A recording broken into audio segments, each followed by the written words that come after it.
ನಮಸ್ತೆ ವೀಕ್ಷಕರೇ, ವೇದ ಹಳ್ಳಿ ಮನೆ ಕಿಚನ್ಗೆ ಸ್ವಾಗತ. ನಾನಿವತ್ತು ಹೇರ್ ಫಾಲ್ಗೆ ಹೋಮ್ ಮೇಡ್ ಆಯಿಲ್ನ ಮಾಡಿ ತೋರಿಸ್ತಾ ಇದ್ದೀನಿ. ಈ ಆಯಿಲು ನಮ್ಮ ಹೇರಿಗೆ ತುಂಬ ಚೆನ್ನಾಗಿ ರಿಸಲ್ಟ್ ಕೊಡುತ್ತೆ. ನಾನು ಕೊಬ್ಬರಿ ಎಣ್ಣೆ ತೊಗೊಂಡಿದ್ದೀನಿ. ಅದಕ್ಕೆ 2 ದಂಟು ಕರಿಬೇವಿನ ಸೊಪ್ಪು, 5 ದಾಸವಾಳದ ಎಲೆ, 5 ದಾಸವಾಳದ ಹೂವು ತೊಗೊಂಡಿದ್ದೀನಿ, 1 ಸ್ಪೂನು ಸಾಸಿವೆ, 1 ಸ್ಪೂನು ಮೆಂತ್ಯಕಾಳು ತೊಗೊಂಡಿದ್ದೀನಿ, ಹಾಗೆ ಸ್ವಲ್ಪ ಔಡ್ಲ ಬೀಜ ತೊಗೊಂಡಿದ್ದೀನಿ, ಮತ್ತು 2 ಬೆಟ್ಟಿದ ನೆಲ್ಲಿಕಾಯಿ ತೊಗೊಂಡಿದ್ದೀನಿ, 2 ದಂಟು ಬೇವಿನ ಸೊಪ್ಪನ್ನ ತೊಗೊಂಡಿದ್ದೀನಿ. ಈ ಎಲ್ಲ ಇಂಗ್ರೀಡಿಯೆಂಟ್ಸ್ನು ಸಹ ನಾನು ಸಣ್ಣ ಸಣ್ಣದಾಗಿ ಕಟ್ ಮಾಡಿ ಹಾಕ್ಕೊತೀನಿ.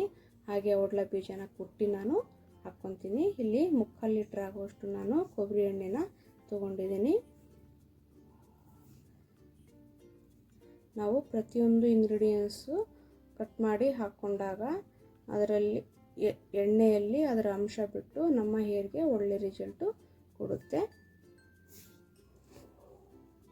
ನೋಡಿ, ನಾನು ಎಲ್ಲನೂ ಸಹ ಹಾಕ್ಕೊತಾ ಇದ್ದೀನಿ. ಯಾಕಂದರೆ ನಾವು ಇದೇ ಥರ ಮಾಡಿನೇ ನಾವು ಅಪ್ಲೈ ಮಾಡೋದು, ಅದಕ್ಕೆ ನಾನು ವಿಡಿಯೋದಲ್ಲಿ ಹೇಳ್ತಾ ಇರೋದು. ಇವಾಗ ಎಲ್ಲನೂ ಹಾಕ್ಕೊಂಡು ಮಿಕ್ಸ್ ಮಾಡಿಕೊಂಡು ಚೆನ್ನಾಗಿ ನಾನು ಬೇಯಿಸ್ಕೊತೀನಿ.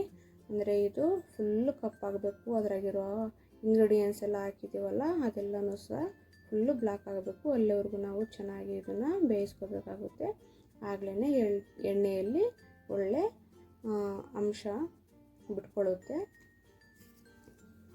ನಮ್ಮ ಹೇರ್ಗೆ ಅಪ್ಲೈ ಮಾಡಿದಾಗ ನಮ್ಮ ಹೇರ್ಗೆ ಒಳ್ಳೆ ರಿಸಲ್ಟ್ ಸಹ ಸಿಗುತ್ತೆ.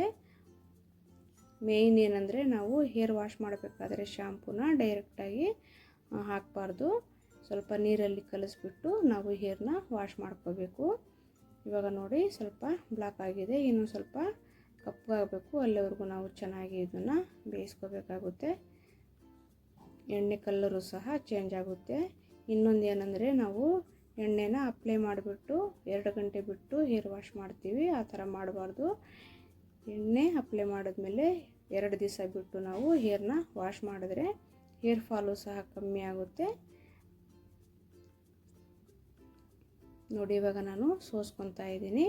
ನಾನು ಎಲ್ಲನೂ ಸಹ ಸೋಸ್ಕೊಂಡು ಮತ್ತೆ ಅದೇ ಡಬ್ಬಕ್ಕೆ ನಾನು ಎಣ್ಣೆನ ಹಾಕ್ಕೊತೀನಿ.